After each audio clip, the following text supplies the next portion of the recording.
마태복음 12장의 말씀입니다. 마태복음 12장은 그 도입부에서 예수님께서 제자들과 함께 안식일에 밀밭 사이로 지나가고 계셨는데 제자들이 시장하여서 밀을 잘라서 손에 비벼 그것을 입에다가 털어넣는 일이 있었습니다. 배가 고프니까 지나가면서 가볍게 그런 일을 행하였는데 사람들이 이 모습을 유심히 보고 예수님께 문제 제기를 하였습니다. 어찌하여 당신의 제자들은 안식일에 일을 하는 겁니까? 밀 이삭을 잘라서 먹는 일을 하는 겁니까? 하고 따져 묻지요. 예수님께서는 이런저런 말씀을 하시면서 인자가 안식일의 주인이다 하는 것으로 이 일에 답을 주십니다. 그 후에 이제 오늘 본문의 사건이 등장을 하게 되어지는데 같은 안식일에 예수님께서 회당에 들어가셨을 때 한쪽 손이 마른 사람을 보시게 됩니다. 사람들은 지금까지 예수님께서 수많은 환자들을 고치시는 장면을 목격을 하였습니다. 그래서 오늘도 이렇게 병든 사람, 몸에 불편을 입고 있는 장애가 있는 사람을 보시면 마음이 안타깝고 그를 불쌍히 여기셔서 우리 예수님은 틀림없이 이 사람을 고쳐주실 것이다. 손을 대시든지 말씀으로든지 그 사람을 낫게 하실 터인데 우리가 주의를 환기시켜 드릴 필요가 있다 이렇게 생각을 했습니다. 그래서 그들이 이제 안식일에 성전에서 한편 손 마른 사람을 보신 주님 앞에 이런 말을 합니다. 10절 보시면 10절입니다. 한쪽 손 마른 사람이 있는지라 사람들이 예수를 고발하려 하여 물어 이르되 안식일에 병 고치는 것이 옳으니까 하고 물었어요. 예수님, 안식일에 병든 사람 병 고치는 게 잘하는 일입니까? 근데 그 앞에 뭐라 그랬어요? 예수님을 고발하려 하여. 이제 트집이 잡히기만 잡혀봐라. 그러면 이것을 공식적으로 율법을 어기는 죄로 우리가 문제 제기를 하고 사회적인 이슈를 만들겠다. 예수는 율법을 무시하고 하나님께서 주시는 계명을 정면으로 위반하는 일을 아무렇지도 않게 자행하고 있는 자다. 문제가 있지 않느냐 할 거라는 거죠. 예수님, 안식일에 병든 사람을 고치는 것이 옳은 일입니까? 잘하는 일입니까? 안식일인데요? 하고 묻는 거예요. 다시 바꿔서 말하면 예수님 잘 생각하고 결정하셔야 됩니다. 오늘 안식일입니다. 저희가 깨우쳐 드립니다. 안식일에는 일하지 말라고 하셨습니다. 그런데 예수님이 병 고치시는 이 일을 하시면 이건 심각한 율법 위반 행위가 되어지는 겁니다. 그래도 이 사람의 병을 고쳐 주시겠습니까? 하고 예수님께 말했어요. 근데 예수님이 이때에 저들에게 한 가지 예를 들어서 말씀을 해주시죠. 너희 중에 어떤 사람이 자기 아끼고 사랑하는 양이 있는데 그 양이 우물에 빠졌다. 그런데 그날이 하필이면 안식일이다. 그러면 너희가 안식일이지만 그 양을 불쌍히 생각해서 얼른 끄집어내주지 않겠느냐? 양에게 미안하다. 오늘이 하필이면 안식일이네. 하루만 거기서 견뎌라. 안식일 지난 다음에 내가 꺼내줄게. 그러는 사람이 어디 있느냐? 그게 살아있는 생명인데 너희가 그것을 내버려 두겠느냐? 말씀하세요. 근데 오늘 이 두 번째 안식일에 관한 논쟁이 일어나기 전에 첫 번째 밀 이삭을 잘라 먹은 사건으로 저들이 이 일을 제기했을 때 예수님께서 그들에게 인자가 안식일의 주인이다 하는 결론을 내려주시기 전에 이런 말씀을 하신 적이 있습니다. 7절 말씀 보세요. 7절에 보시면 나는 자비를 원하고 제사를 원하지 아니하노라 하신 뜻이 너희가 알았더라면 저 좀 보십시오. 그러면 이 말은 구약에 나오는 어떤 말씀을 예수님이 인용하고 계시는 거예요. 저들도 알고 있을 법한 얘기입니다. 구약 호세아 6장 6절의 말씀에 보면 이런 구절이 있었습니다. 나는 인애를 원하고 제사를 원하지 아니하며 번제보다 뭘 원해요? 하나님을 아는 것을 원하노라. 너희들은 제사 지내는 일에 목숨을 걸지. 왜냐하면 그게 율법이고 하나님이 제정하신 것이니까. 그런데 하나님이 그 제사법을 제정하시고 너희들의 제사 받기를 기뻐하시지만 우리 하나님이 이런 일을 제정하시면서 그 본심, 하나님의 의도가 어디에 있는가에 대해서 너희가 생각해 본 일이 있느냐?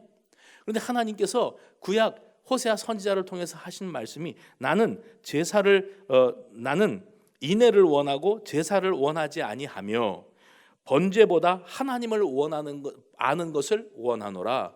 거꾸로 말하면요, 너희가 제사 드리는 것 잘못하는 일 아니다, 잘하는 일이다. 그런데 그 제사 드리는 너희의 마음에 하나님을 아는 지식도 없고 사랑하는 마음도 없다. 그냥 형식, 외식, 몸뚱아리만 여기 와서 앉았다가 일수도장 찍듯이 도장 찍고 오늘 예배 때웠다, 예배 때우고 지나갔어요. 그러면서 스스로 도취되고 만족하는 거예요. 나 오늘 예배 드렸지, 복 주시겠지? 찬송도 잘 부르고 기도할 때 아멘하고 설교 시간에도 딴 생각은 하고 있었지만 졸지는 않았거든. 그러니까 예배 잘 드렸지. 그 예배 때운 겁니다. 하나님 말씀하시는 거, 나는 제사 지내는 것보다 너희들이 사랑이 있는, 하나님을 사랑하고 이웃을 사랑하고 진심으로 하는 거죠. 예배에 몸뚱아리만 와 있는 게 아니라 전심으로 마음과 뜻과 정성을 다하여 예배하는 참 예배자를 찾으시는데, 생각은 다른 데가 있으면서 몸은 여기 와 있는 예배가 그게 예배냐? 너희 속에 사랑이 없어. 사랑이 없으면서 예배는 부지런히 잘 드려. 그런데 그게 내가 기뻐할 것 같으냐? 하고 말씀을 하시는 거예요. 호세아 6장 6절에 이 말씀을 인용하시면서 앞에 있었던 그 안식일에 관한 논쟁에서 예수님께서 저들에게 깨우쳐 주셨던 겁니다.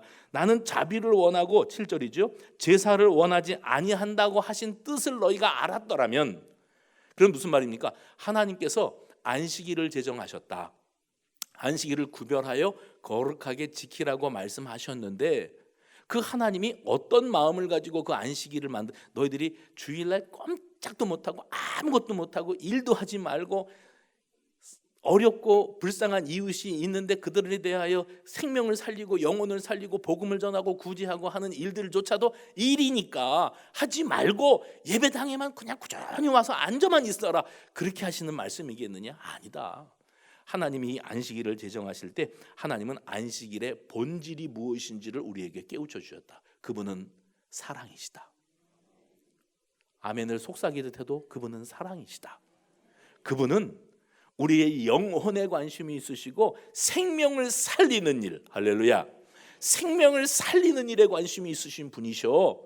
그런데 너희가 양이 우물에 빠졌는데 그 생명인데, 또 불쌍히 여기는 사랑하는 내 양인데 안식일이라서 못 건지겠느냐? 아니지. 당장에 들어가서 건져내지 않겠느냐? 그러니 하물며 사람이 양보다 얼마나 더 귀하냐. 아직 안 고쳤어요. 한편 손 마른 사람을 바라보고 계시는데, 예수님 잘 생각하고 행동하십시오. 만약에 지금 저 사람을 고치기만 하면 그러면 우리가 안식일을 범하는 죄가 있다고 널리 소문을 퍼뜨리고 이 문제를 가만히 그냥 넘어가지 않을 겁니다 하고 협박하는 거죠. 안식일에 이런 일을 행하는 것이 옳으니까 인자가 안식일의 주인이다 앞에서 말씀하시더니, 여기 두 번째에서는 하나님께서는 사랑을 원하시고 하나님을 아는 것을 원하시고 영혼을 살리시기를 원하신다. 지금 이 사람 불쌍한 사람 아니냐? 안식일을 범하는 죄라고 말하지 마라. 이 사람이 불쌍히 여김을 받고 치유받아서 나아서 자유해야 될, 이 질병의 얽매임에서부터 자유해야 될 사람이 아니냐? 너희가 그런 눈으로 좀 바라보지 못하겠느냐? 하면서 그 사람에게 손을 내밀라고 하셨어요. 그리고 그 사람의 손이 성하게 되었더라. 뭐죠? 완전히 나았다는 거지요. 그래서 우리 예수님께서 치유하시는 역사를 이루셨어요. 이게 13절에 나오는 말씀입니다. 이 사건으로 말미암아 바리새인들이 저 안 되겠다, 예수는 율법을 이렇게 어겨서 사람들의 마음을 흔들리게 하고 율법은 우습게 알아도 되는 것처럼 잘못 가르치고 있으니까 저 예수를 빨리 없애는 것이 이 사회에 우리가 율법주의자들로서 이 율법 중심주의의 삶에서 이 사람들이 흔들리지 않게 하려면 예수부터 처치해서 없애야겠다. 예수 죽이기로 결단하게 되어지는 아주 중요한 동기, 첫 동기가 되어지는 사건이 바로 오늘 이 안식일을 범하시는 것으로 비추어진 이 사건이었습니다. 예수님은 그날만 해도 많은 사람들의 병을 고쳐주시면서 뭐라고 말씀하셨는가 하면 16절에, 오늘 17절부터 읽었습니다, 본문을. 그러니까 바로 앞에 절 16절에 보면은 예수님께서 뭐라고 당부하셨지요? 자신을 나타내지 말라고 경고하셨다. 이렇게 말씀하셨어요. 그리고 이제 오늘 본문 17절로 들어옵니다. 17절은 이렇게 시작합니다. 이는, 국어 시간에 국어 선생님하고 공부할 때 이는, 이건 무슨 말이지요? 그러면 우리 학생들이 그것은 왜냐하면 이런 뜻입니다. 왜냐하면 바로 지금 예수님께서 사람들에게 나를 드러내지 말라, 소문내지 말라, 내가 한 일에 대해서 드러내어 널리 소문이 퍼지는 것을 나는 원하지 않는다고 말씀하신 이유가 어디에 있는가, 그것을 설명하느라고 이사야서의 말씀을 이렇게 인용하고 있는 겁니다. 우리 지금 마태복음 12장을 보고 있거든요. 근데 마태복음 11장과 마태복음 12장에는 주로 어떤 내용이 있는가 하면 예수님이 누구신가에 관한 논쟁입니다. 우리가 예수님을 어떤 분이라고 보는 것이 옳겠느냐, 왜 이것이 문제가 되는가 하면 당시 사람들이 예수님을 바라볼 때 소문이 널리 퍼졌어요. 그러지 말라고 해도 소문이 널리 퍼졌어요. 근데 그 소문의 내용은 주로 다 뭐였냐면 예수님은 안진뱅이를 일으키시고 소경을 눈뜨게 하시고 문둥병자를 고치시고 귀신을 내어 쫓으시고 벙어리로 말하게 하시고 다 뭐예요? 치유받는 거예요. 그러니까 예수님은 신통한 능력을 가지신 의사라, 병 고치시는 분이라, 이런 소문이 났어요. 그러니까 그 소문이 사람들의 귀에 들릴 때 제일 받아들인, 사모하는 마음으로 들은 사람이, 내가 이 의사 저 의사 다 만나봤는데 시달림만 당하고 도무지 병이 낫지 않고 세월만 보내고 죽을 날만 기다리던 어떤 사람이 떠도는 소문 가운데 예수라는 분이 등장하셨다. 근데 그분은 말씀으로 고치시고 손 대어 일으키시고 기적을 나타내시는데 그 소리만 듣기만 해도 혹시 나도 내 병도 가능할까? 그렇게 되어지는 겁니다.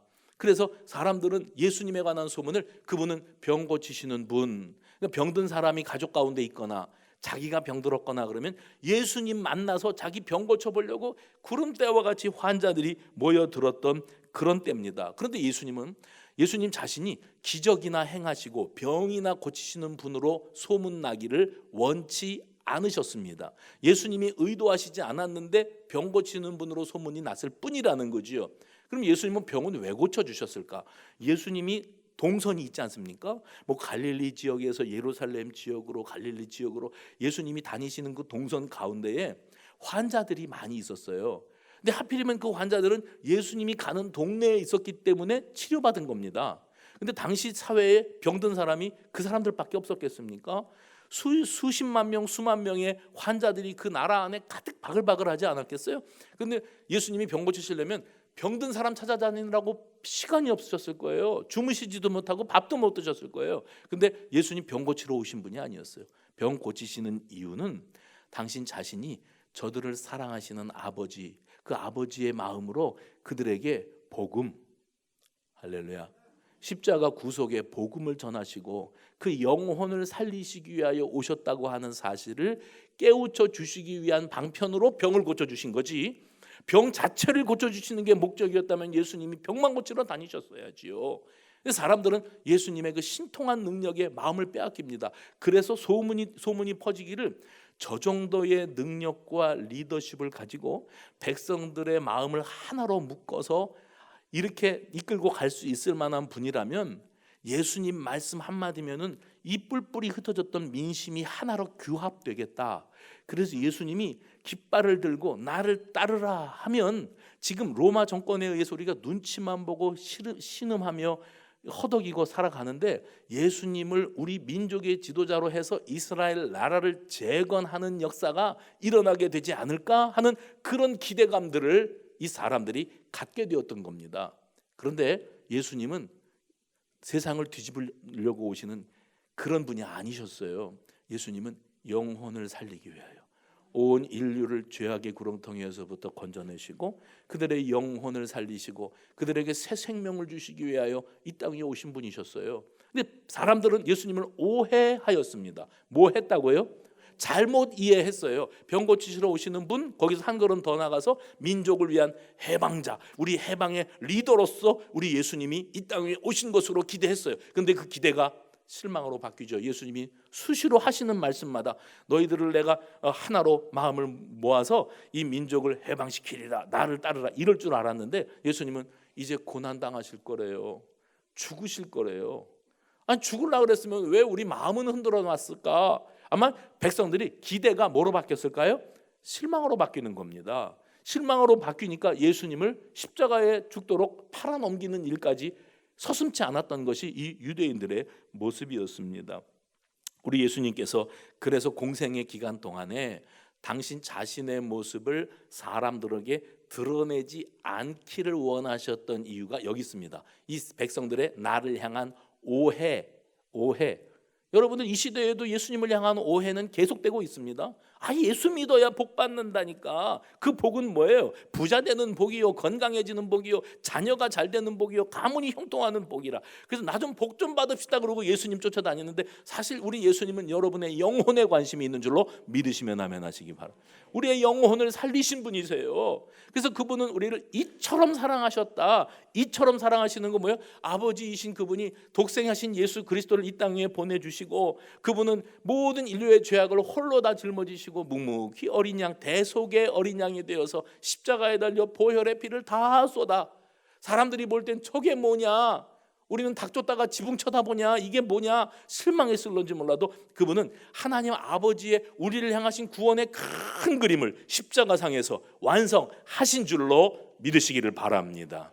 우리를 향하신 주님의 마음과 우리가 주님을 향하여 기대하고 바라는 바가 이게 핀트가 맞지가 않아요. 그러니까 세상 사람들이 자꾸 오해하니까 예수님께서 저들에게 나를 드러내지 말라고, 이 병 고친 한 손 마른 사람 나아진 이것을 소문을 내지 말라고, 널리 알리지 말라고 당부하셨습니다. 특별히 오늘 본문에 한편 손 마른 사람을 고쳐주신 다음에 마태가 이렇게 표현합니다.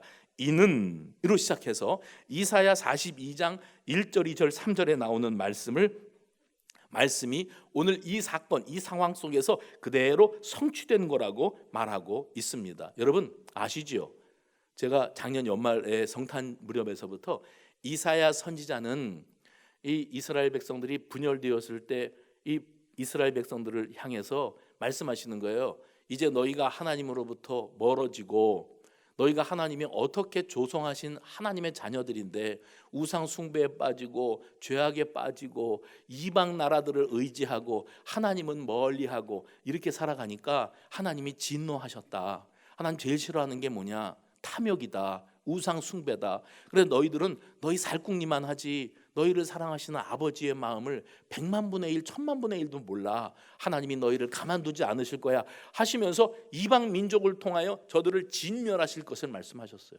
심판이 이제 임할 겁니다. 그런데 이사야 선지자가 저들을 향한 하나님의 준엄한 심판만을 말씀하신 것으로 끝나는 게 아니라 그러나 그 심판 이후에 찾아오게 될 하나님의 구원의 역사, 다시 사랑하시고 돌아오게 하시고 품에 품으시고 용서하시고 치유하시고 회복되게 하실 것에 관한 말씀을 하시면서 멀리 내다보게 하는 거예요. 이사야 선지자 이후에 예수 그리스도께서 구원자로 이 땅에 오시는데 700년이라는 간격이 있습니다. 근데 그 700년의 간격을 뛰어넘어 하나님은 선지자 이사야에게 되어질 메시아 구원자이신 예수 그리스도의 도래하심과 그분의 사역과 그분의 고난당하심과 죽으심과 부활에 이르기까지 모든 것을 현장에서 목격하는 것처럼 다 보게 만들어 주셨습니다. 그래서 여러분 알고 계시는 것처럼 이사야 선지자의 말씀을 보면 그 이사야서에 보면 하나님께서 어떻게 이 구원자이신 그분을 이 땅에 보내시지, 오실 어린 양, 어린 아기, 한 아기가 우리 가운데 오실 것이다. 이사야 9장이지요. 그 다음에 이사야 53장은 뭡니까? 이제 그분이 우리를 위하여 대신 고난당하시고 십자가에 달려 죽으시고 이 모든 고난당하시는 어린 양의 모습까지 생생하게 이사야 선지자는 700년 전에 미리 내다보고 그 모든 것들을 묘사했던 겁니다. 그런데 특별히 오늘 마태는 이사야 선지자의 그 예수님에 관한 예언 가운데에서 이사야 42장의 말씀을 언급하고 있습니다. 이사야가 말하는 거예요. 장차 오실 메시아이신 그분 예수님은 이 땅에서 하나님이 선택하시고 하나님이 기뻐하시고 사랑하셔서 심판을 행하게 하신 하나님의 종이다. 심판권을 가지고 계시는 분이시다. 그런데 그분이 이방인들에게 심판을 알리는 사명을 감당하시되 그것을 완전히 감당하시기까지, 그 다음에 여기서부터 여러분이 들어보신 적이 있는 구절일 겁니다. 다투지도 않으시고 들레지도 아니하시며 상한 갈대를 꺾지 아니하시며 꺼져가는 심지도 끄지 아니하시는 분이시다. 예수님을 이사야가 이렇게 묘사했습니다. 그분은 다투지 않으시고 들레지도 않으시고, 들레지 않으신다는 말이 무슨 말인가 하면 우리가 많이 들었는데 그냥 그런 뜻이겠지 그냥 하고 넘어가지, 들레지 않는 게 무슨 말이에요? 하고 물어보는 분들은 아직까지 제가 목회하면서 못 만나봤어요. 참 은혜롭게들 신앙생활 하시는 거예요. 들레지 아니하신다는 말은 뭐냐면 소리치지 아니하신다, 야단스럽게 하지 아니하신다, 드러내요 요란 뻑적지근하게 하지 아니하시고 조용히 모든 것들을 진행하시는 거예요. 사람들에게 내가 왔다, 내가 메시아다, 내가 이 병든 사람 고치는 거 봤지? 그러니까 너희들은 나를 따르라, 이게 아니었어요. 예수님은 조용히 있는 듯 없는 듯. 그래서 다투지도 않으시고 들레지도 아니하시며, 그 다음에 상한 갈대를 꺾지 아니하시고 꺼져가는 심지도 끄지 아니하시며. 이게 뭡니까? 우리 예수님은 당신 자신을 드러내어 과시하지도 아니하시고, 그리고 겸손한 마음으로 약한 자들을 붙들어 주시면서 하나님의 뜻을 이루어 가시는 고난의 종. 해봅시다. 고난의 종. 하나님의 뜻을 이루어가는 고난의 종이신 예수님께서 이방인, 그 예수님을 이제 장차 이방인들이 바라보고 그분의 구원을 얻게 되는 날이 올 것이다. 이방인들까지도 이 복음을 받아들이고 구원에 이르는 날이 올 것이라고 이사야 선지자가 700여 년 전에 예언을 했던 겁니다. 그 말씀하시는 과정에서 오늘 본문 21절에 마지막 절입니다. 21절에 이런 표현을 했어요. 또한 이방인들이 그의 이름을 바라리라. 이방인들이 그의 이름을 바라리라. 이것은 원문 그대로 번역을 다시 하면 이렇게 번역될 수 있습니다. 또한 나라들이 그의 이름에 소망을 두리라. 해봅시다. 나라들이 그의 이름에 소망을 두리라. 오늘 설교 제목입니다. 나라들이 그의 이름에 소망을 두리라. 이 메시아이신 예수 그리스도, 그분의 이름과 그리고 소망이라고 하는 개념이 직접 연결되어지는 구절이 오늘 본문에 등장을 하는 겁니다. 저는 이 부분을 묵상하면서 사도 바울 생각이 나더라고요. 사도 바울 여러분 아시죠? 로마서에서 보면 사도 바울도 이사야 11장 말씀을 인용했던 적이 있습니다. 이사야 11장 10절 말씀을 사도 바울이 인용하면서 다윗의 후손으로 오실 그분이, 메시아가 열방의 소망이 될 것이다, 이렇게 인용했던 적이 있습니다. 로마서 15장입니다. 제가 한번 읽어볼게요. 또 이사야가 이르되, 이거 사도 바울이 말씀하는 겁니다. 또 이사야가 이르되 이새의 뿌리 곧 열방을 다스리기 위하여 일어나시는 이가 있으리니. 누굴까요? 예수님에 관한 예언입니다. 열방이 그에게 소망을 두리라 하였느니라. 직접 사도 바울이 이 이사야서를 인용하면서 말씀을 했던 장면입니다.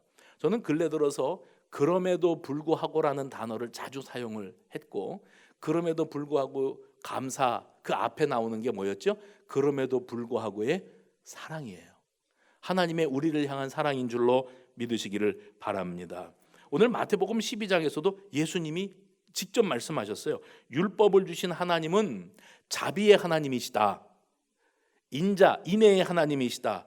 그리고 죄 많고 실패자된 우리를 어떻게든 살릴 생각을 하시는 분이시지, 너희가 그것밖에 안 되는 줄은 내가 몰랐다, 심히 실망이다, 그리고 우리를 내치시고 외면하시고 끝내시고자 하시는 분이 아니시라는 거예요. 이사야 선지자뿐만 아니라 모든 선지자들이 북이스라엘과 남유다의 하나님을 향한 그 배신하고 실망시켜드리며 우상숭배의 죄악에 빠져 살아가며 세상 것을 의지하고 세속적이고 육체적이고 정욕적이고 마귀적으로 살아가는 모습을 증거합니다. 너희들이 지금까지 오늘날 어떻게 살았는지를 생각을 해봐라.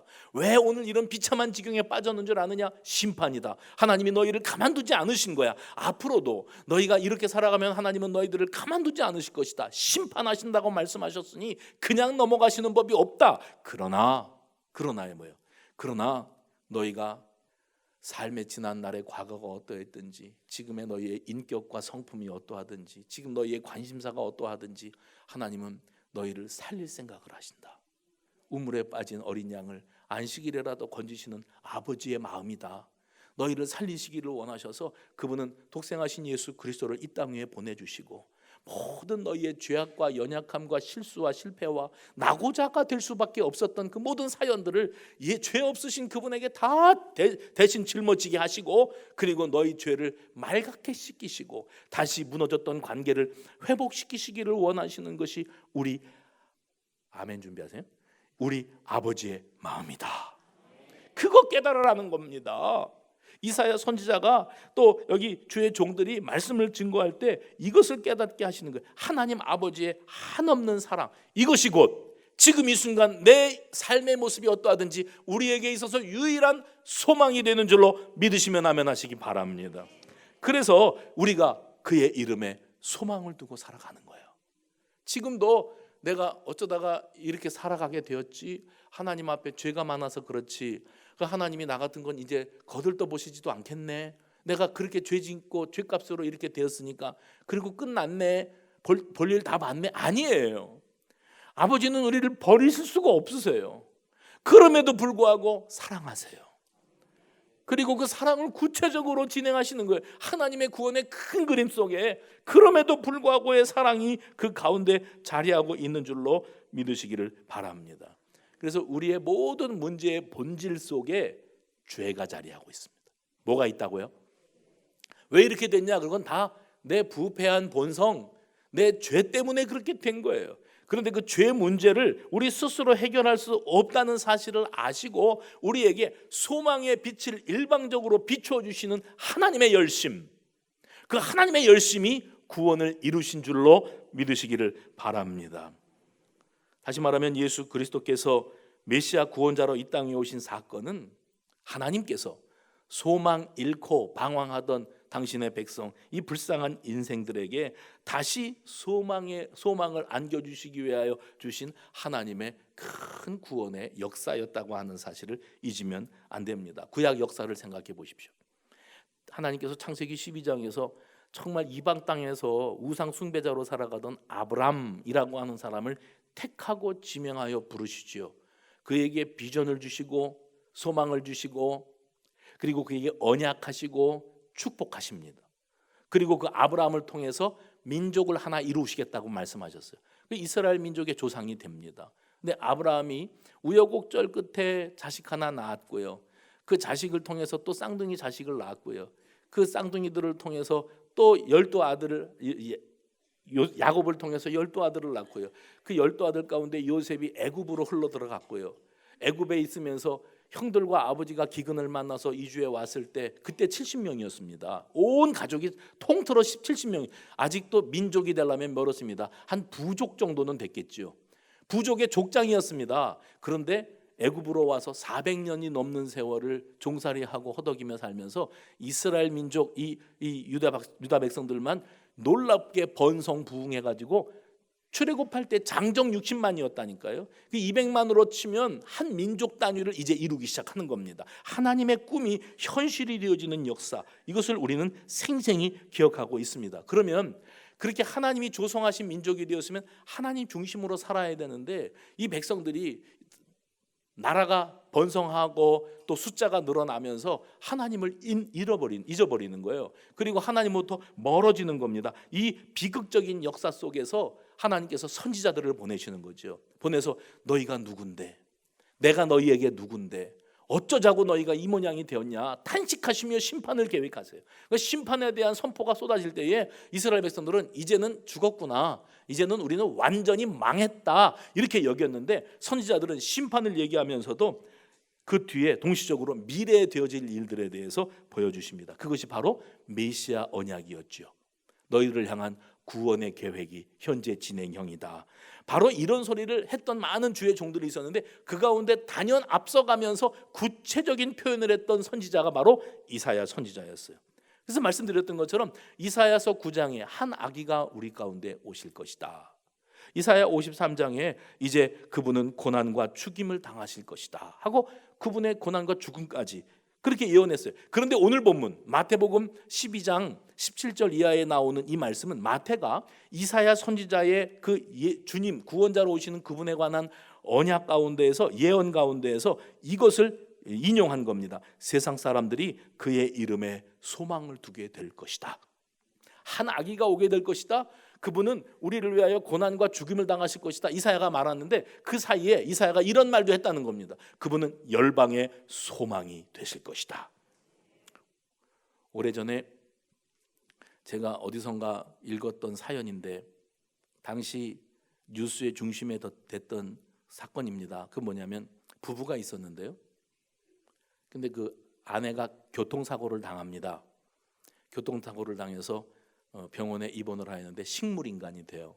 그러니까 호흡만 있고 의식도 없고 손발 온몸이 까딱도 할 수가 없어요. 그런 식물인간 상태로 8년 세월이 갑니다. 의사도 이제는 다시 소생하기가 어렵다고 포기하라고, 의사가, 그리고 장인 장모가 사위한테 우리 딸이지만 자네 여기에 이렇게 얽매일 필요가 없으니 이제 새 출발하게 할 정도였답니다. 그런데 그 모든 말들을 다 무시하고 이 사람은 식물인간 상태에 있는 아내의 병상을 8년 동안을 지킵니다. 사람들이 대단하다 그러는 거예요. 여러분은 어떻게 생각하세요? 대단하다, 순애보다 이렇게 말하지 않겠어요? 그런데 이 사람은 사람들이 대단하다고 칭찬하는 말에 동의하지 않습니다. 뭐라고 말은 비록 식물인간이라 할지라도 살아있는 것만으로도 감사할 따름이었고 내 자신이 그 곁을 지키는 것은 남편으로서 당연히 할 일입니다 했다는 거예요. 깨어날 가능성이 전혀 보이지 않는 채, 호전 기미가 보이지 않는 때 8년 동안을 병상에 누워있는 아내를 지켜보는 그 세월이 이 사람 표현으로는 희망을 품고 지냈던 행복한 시간이었노라고 그렇게 표현을 합니다. 근데 그 아내가 8년 만에 깨어나는 거예요. 그 결혼 세약에 빠지지 않는 내용이 있다 그러면은 이겁니다. 여러분도 한번 들어보셨거나 직접 결혼할 때 손 들고 해보신 걸 거예요. 부여할 때나 가난할 때나 건강할 때나 병들었을 때, 그거 있습니다. 거기 어떤 때요? 건강할 때나 병들었을 때에도 나는 그의 배우자 됨을 결코 포기하지 않겠습니다. 소홀히 여기지 않고 남편 됨, 아내 됨의 자리를 지키겠습니다. 우리 서약까지 했어요. 그런데 지금 시대는 어떤 시대인가? 돈 못 벌어오면 남편 될 자격도 없어. 젊고 싱싱하고 예뻐야지 늙어지고 살찌고 보기 흉해지면 그건 아내로서 가치가 없어.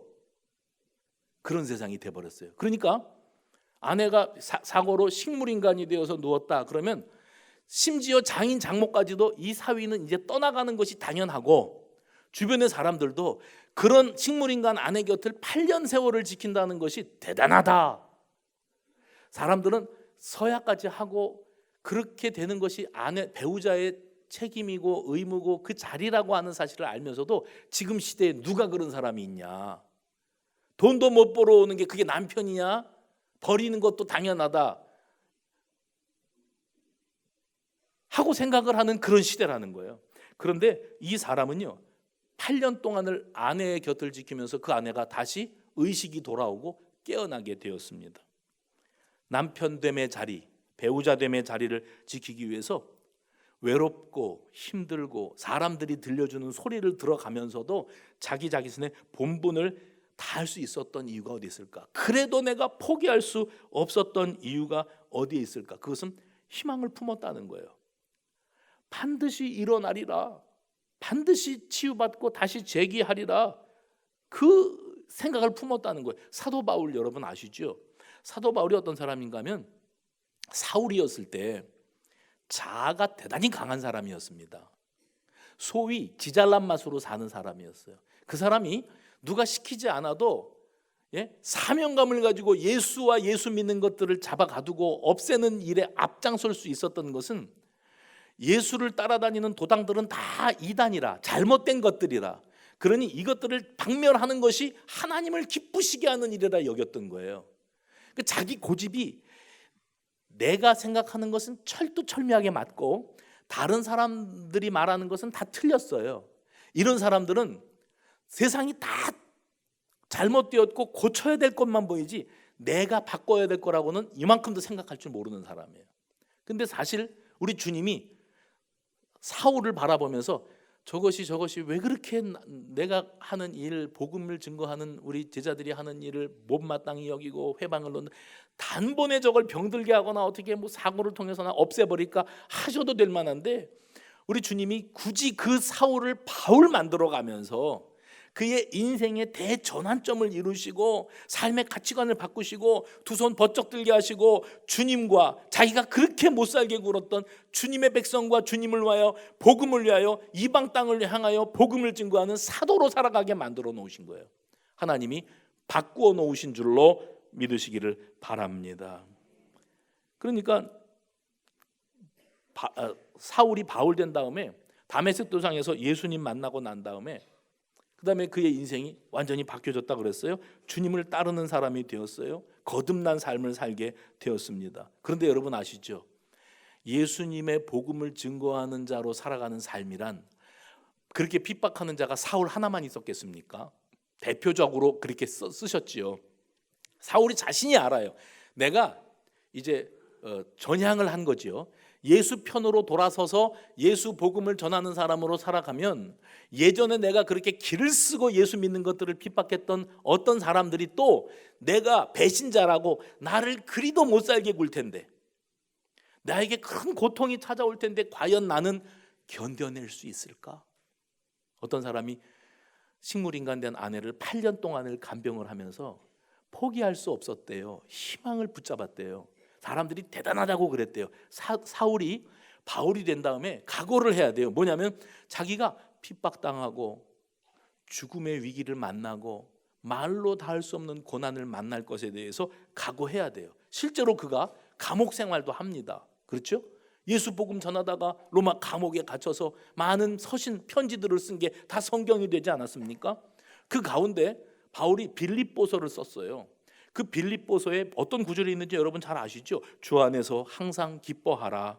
내가 다시 말하노니 뭐 하라고요? 누가 누구한테 그러는 거예요?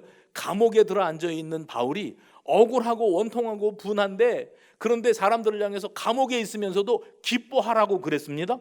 항상 기뻐하라 그렇게 말하면서 너희 관용을 모든 사람에게 알게 하라. 주께서 가까우시니라. 아무것도 염려하지 말고 다만 모든 일에 기도와 간구로 너희 구할 것을 어떻게 해요? 감사함으로 하나님께 아뢰라. 그리하면 모든 지각에 뛰어난 하나님의 평강이 그리스도 예수 안에서 너희 마음과 생각을 지키시리라. 이 말씀이 밖에서 면회 온 사람이, 감옥에 갇힌 사람한테 면회 왔다 그런데 밖에 있는 사람이 조금만 참어, 이제 좋은 날도 올 거야, 네가 얼마나 억울하게 여기 들어앉아 있는지 다 알아, 근데 좋은 날이 올 거야, 조금 감사해, 그리고 기쁜 마음으로 살아, 모든 걸 긍정적으로 받아들여. 밖에서 온 사람이 면회 와가지고 죄인한테 하는 소리 같아요. 근데 거꾸로입니다. 죄인으로 갇혀가지고 모든 자유를 박탈당한 바울이 빌립보 교회 성도들을 향해서 여러분 항상 기뻐하십시오. 그리고 여러분의 관용을 모든 사람들에게 알려주십시오. 범사에 감사함으로 하나님 앞에 기도하십시오. 그럴 수 있었던 이유가 뭘까요? 예수께 소망을 둔 사람. 예수께 소망을 둔 사람. 내가 어떤 자리에서 지금 이러한 삶의 대전환을 경험했는데 이보다 더한 핍박과 고난과 죽임당함의 위협이 나에게 구체적으로 다가와서 오늘 죽을지 내일 죽을지 모르는 상황 가운데 있어도 바울은 그 모든 것을 뛰어넘는 삶을 살아가는 겁니다. 소망을 예수님께 두고 살아가는 거예요. 이렇게 말하지 않았을까? 주님, 괜찮습니다. 견딜만 합니다. 오늘 죽으나 내일 죽으나 지금 크게 중요한 일이 아닙니다. 지금 제가 주님과 함께 있지 않습니까? 주님이 이 깊은 감옥 속에 나를 찾아와 주시지 않으셨습니까? 그 자신이 받은 선물로 받은 구속의 은혜와 그 구원받은 기쁨과 감격과 확신이 바울에게 있었기 때문에 그는 모든 것을 초연하고 초월하여 하나님 앞에 감사할 수 있는 사람이 된 줄로 믿으시기를 바랍니다. 예수님이 한편 손 마른 사람을 고쳐주셨어요. 그러면서 말씀하신 거예요. 안식일에 참 정신이 뭐냐? 안식일을 제정하신 아버지 하나님의 본심은 어디에 있었냐? 그것은 우리를 향한 극진한 사랑이다. 선지자 이사야를 통해서 들려주시고자 하셨던 말씀이 뭐냐? 너희는 죄인이다. 죄인이니 죄값을 치러라. 그러니 너희들은 이방 나라로 끌려가서 수십 년 동안 종살이하고 허덕이고 자유를 빼앗기고 나라를 빼앗기고 서러움과 고통 속에 살 것이다. 알았느냐? 끝이 아니에요. 그러나 해봅시다. 그러나 그분은 너희들을 그렇게 치시면서도 하나도 행복하지가 않으셔. 왜냐하면 내 자식이 매를 맞고 그러지 말라고 그랬는데 그 짓을 해가지고 그 심판을 겪는데, 그런데 아버지의 본심은 저걸 살려야 되는데, 그게 안식일 정신이에요. 어떻게든지 저걸 좀 살려내야 되겠는데, 다시 이 무너진 관계를 회복시켜야 되겠는데, 그것을 가지고 계시는 분이 우리 아버지의 마음이라는 것을 강조하면서 이사야서를 인용한 거예요, 마태가. 그리고 마태 오늘 본문 21절에 보니까 또한 21절 또한 이방들이 그의 이름을 바라리라 함을 이루려 하심이라. 또한 이방 나라들이 예수 그리스도의 이름에 소망을 두리라. 마가복음 10장 말씀에 보면 소경 바디메오의 이야기가 등장을 합니다. 여러분 잘 아시죠? 근데 예수님을 수많은 사람들이 따르고 있었는데 바디메오는 예수님이 병 고치시는 분이라고 하는 소문을 들었어요. 그러니까 자기가 앞을 못 보는 입장이니까 예수님만 만나면 나도 눈 뜰 수 있지 않을까 하는 기대감을 안 가질래 안 가질 수가 없죠. 그런데 하필이면 그 예수님이 우리 동네에 들어오셨다는 얘기가 앞이 안 보이니까 귀가 더 잘 들리는 바디메오의 귀에 쏙 들어왔습니다. 사람들이 웅성거리는 소리를 들으니까 이분이 이쪽에 있는지 저쪽에 있는지는 모르겠는데 분명히 이 근처 어디에 있어요. 그래서 바디메오가 외친 겁니다. 다윗의 자손 예수여 나를 불쌍히 여기소서. 다윗의 자손 예수여 나를 불쌍히 여기소서를 사람들이 들었을 때 기절초풍을 하는 줄 알았어요. 왜냐하면 예수님은 그렇게 부르면 안 돼요. 예수님은 나사렛 예수예요. 이때 당시에 다윗의 자손 예수라는 말은 예레미야 선지자가 장차 다윗의 후손 가운데 너희를 구원할 구원자가 오실 것이다 예언을 한 이후로 이 이스라엘 백성들에게 있어서 다윗의 자손이라고 하는 단어를 붙인다는 것은 곧 그분이 구원자라는 거예요. 로마 정권이 서슬이 시퍼렇게 살아있고 이 나라를 꽉 장악하고 총독이 다스리고 있는 그런 사회에서 많은 사람들이 있는 앞에서 눈이 안 보이니까 여기 지금 100명이 있는지 1000명이 있는지도 모르겠는데 다윗의 자손 예수야 그랬단 말이죠. 사람들이 깜짝 놀랐어요. 더 크게 소리 질렀어요. 예수님이 그의 중심을 아십니다. 다윗의 자손 예수여라는 말은 당신은 나의 구원자이십니다. 그를 불렀을 때 그가 주저함이 없이 겉옷을 벗어버리고 예수님을 따랐다 그랬어요. 예수님을 따랐는데 그가 눈을 뜨고 예수님을 길에서 따랐는데 그 예수님을 따랐다고 하는 그 표현이요, 과거에 예수님께서 제자들을 부르실 때 특별히 그 어부 출신 제자들을 부르실 때 그들이 그물을 버려두고 배를 버려두고 부모도 버려두고 잡은 물고기도 버려두고 예수님을 따랐더라 하는 말과 동일한 단어입니다. 그 무슨 말인가 하면 예수님 나 좀 고쳐주세요. 눈 좀 떴으면 좋겠슈. 그랬더니 예수님이 눈 뜨게 해주셨어요. 그러면 눈 떴으니까 됐죠. 눈 뜨는 게 내 유일한 꿈이었는데 눈을 떴습니다. 됐지요. 감사합니다. 그러고 돌아서서 자기 볼일 보러 가면 그만입니다. 근데 바디메오는 예수를 따랐대요. 그게 무슨 말이죠? 그 사건 이후로 계속 예수님을 모시고 있는 거예요. 예수님 곁에. 신학자들이 이 부분을 놓고 연구를 합니다. 복음서가 마태, 마가, 누가, 요한인데 이 복음서들을 이렇게 보면서 마태복음 20장에도 이 사건이 나오고요, 누가복음 18장에도 이 사건이 나오는데 마태복음의 마태나 누가복음의 누가는 이 사건을 얘기하면서 바디메오라는 이름을 제시하지 않습니다. 맹인이 있었다. 그 맹인이 그렇게 해서 나았다. 그걸로 끝납니다. 그런데 유독 마가만 오늘 이 본문에서 그 사람이 바디메오였다고. 보통 예수님을 통해서 병 고침 받은 사람들은 이름이 안 나타납니다. 거의. 그런데 그 사람이 곧 바디메오였다고 마가가 유독 강조한 이유가 뭘까를 연구하는 거예요, 신학자들이. 그리고 나름대로 저들이 내리는 결론이 있습니다. 뭐냐면 마가복음이 기록된 것은 주후 60년경입니다. 60년에서 65년경에 기록되었다. 그런데 예수님께서 공생의 사역을 감당하신 것이 주후 30년에서 33년. 그렇죠? 예수님이 33년을 사셨고 그리고 십자가에 달려 돌아가시고 부활 승천하셨는데, 그런데 마가가 이 장면을 기억하면서 기록한 것은 주후 60년이에요. 그런데 그 60년, 그 30년이라는 간격이 있지 않습니까? 그런데 그 60년을 살면서 주후 60년에 마가복음을 기록하면서 그때 이야기를 하면서 마가가 그 바디메오가 이 바디메오가 그때 그 바디메오라고 말하고 있는 거예요. 그러면 적어도 예수님 떠나가신 이후에 30년이 지나도록 바디메오는 초대교회의 한 일원으로서 자리 잡고 있었다는 겁니다. 실제 초대교회 1세기 초대교회 역사서를 읽어보면 바디메오라고 하는 이름이, 주의 종 바디메오라고 하는 이름이 등장을 합니다. 학자들 가운데 논쟁이 있죠. 바디메오라는 말이 흔한 이름이 아닌데 이 바디메오가 특별한 의미를 가진 이름인데 이 사람의 이름이 여기에 있는 걸 보니까 성경에 나오는 그 바디메오가 이때 초대교회사에도 남아있는 흔적을 남기고 있는 것이다, 이렇게 말씀하시는 거죠. 그래서 우리는 자기의 절망적인 상황 속에서 찾아오신 주님으로 말미암아 이 사람이 새 삶을 살게 되었지 않습니까? 그 다음에 눈 뜬 것으로 자기 목적 달성은 다 했어요. 완전히 끝났어요. 그런데 그는 예수님 곁을 떠나지 않습니다. 왜요?